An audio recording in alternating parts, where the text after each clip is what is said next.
Assalamualaikum warahmatullahi wabarakatuh. Hai semuanya, perkenalkan nama aku Vina Veronica. Aku dari program studi pendidikan IPA dengan NPM 03512100. Di sini aku akan membahas materi mengenai masalah terbesar remaja pada masa kini. Yang pertama itu penampilan, yang kedua itu mengenai percaya diri, yang ketiga mengenai pendidikan, yang keempat mengenai percintaan, dan yang kelima mengenai pertemanan. Nah, di sini aku mau bahas mengenai pertemanan. Sebelum masuk ke materi, aku mau tanya dulu nih, kalian semuanya pasti punya kan teman? Pasti punya dong. Tapi apakah kalian tahu kalau misalkan circle kalian ini membawa kalian ke hal yang baik, atau justru bakal membawa kalian ke hal yang gak baik nih? Atau justru malah kalian sendiri yang membawa teman kalian ke hal-hal yang gak baik gitu kan? Nah loh, kalau misalkan kata zaman sekarang itu biasanya disebutnya dengan toxic friends gitu kan ya. Nah, materi yang aku bakal bahas kali ini itu mengenai itu tadi, mengenai toxic friends. Seperti itu. Kalian udah tahu belum sih toxic friends itu kayak gimana? Kalian udah tahu belum sih ciri-cirinya tuh kayak gimana? Belum tahu kan? Nah, aku bakal jelasin nih ciri-ciri pertemanan yang toxic gitu kan. Yang pertama, biasanya punya kepribadian yang selalu berpusat pada dirinya. Dia itu akan mendominasi dan mengabaikan kalian gitu. Misalnya toxic friends ini akan cenderung menganggap semua perhatian itu harus tertuju pada dia gitu. Misalnya nih ya, dia tuh lagi ada masalah. Nah, kita tuh harus selalu ada gitu buat dia. Tapi jika hal yang sebaliknya terjadi gitu kan, kita yang sedang berada dalam masalah, dia itu akan punya alasan gitu kan. Kalau misalkan dia tuh nggak bisa, jadi dalam artian itu dia merasa bahwa diri dia itu yang paling penting gitu. Lalu yang kedua, dia akan menggantungkan dirinya itu ke kalian.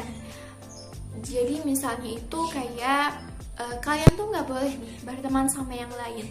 Jadi kita tuh harus terus-terusan gitu berteman sama dia. Biasanya orang yang kayak gini, dia tuh punya yang namanya tuh insecurity. Dia tuh ngerasa nggak aman, dia tuh ngerasa nggak nyaman, dia tuh ngerasa nggak pede gitu. Dia tuh nggak percaya sama dirinya sendiri, sehingga dia mengandalkan diri kalian. Nah, lalu yang ketiga, dia akan mengontrol kalian. Dia tidak mau membiarkan kalian itu berteman dengan yang lain. Dia akan membuat kalian itu gak bisa punya waktu gitu buat sendiri. Kita kan sebenarnya itu butuh waktu buat sendiri ya, butuh waktu untuk istirahat, butuh waktu untuk melakukan aktivitas lainnya, berteman dengan yang lainnya, dan pastinya kita juga butuh waktu untuk mengembangkan diri kita gitu maksudnya. Lalu yang keempat, dia tuh tidak mau kalah, dia tuh sulit menerima keberhasilan kalian nih. Misalnya nih, kalian debat karena suatu hal sama dia gitu kan. Terus dia tuh beropini, pendapat kalian tuh gak benar gitu, harus sesuai sama pendapat dia gitu loh. Teman yang kayak gini yang harus dihindari gitu, karena kan teman yang baik itu yang mau mendengarkan kalian dan mau menerima saran dan masukan kalian, dan mau menerima saran dan masukan dari sudut pandang kalian. Lalu yang kelima, dia itu biasanya akan cenderung melontarkan kata-kata yang kasar yang membuat kalian tidak percaya diri. Misalnya, baju kamu kayaknya kurang modern deh, lipstick kamu ketebalan deh, kayak gitu. Sehingga kalian akan mengira-ngira kayak yang dia bilang tuh kayaknya bener deh, sehingga akan menyebabkan kalian tuh ngerasa kayak overthinking gitu kan, kepikiran gitu. Lalu juga yang keenam, dia memanipulasi.